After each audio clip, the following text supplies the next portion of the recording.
சீயோனின் மரணம், சீயோனின் கோட்டையும், சீயோனின் ராஜாவின் நகரமே.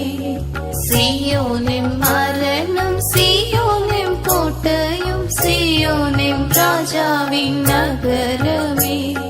சென்றதில் சேர்த்திடும் நாட்களும் தூரமும், அன்று பிதாவுடன் நின்றிடுவோம்.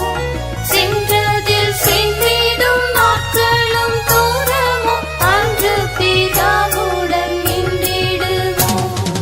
144,000 பேர்கள் அட்சயர் இயேசுவுடன். இதோ 144,000 பேர்கள் அட்சயர் இயேசுவுடன்.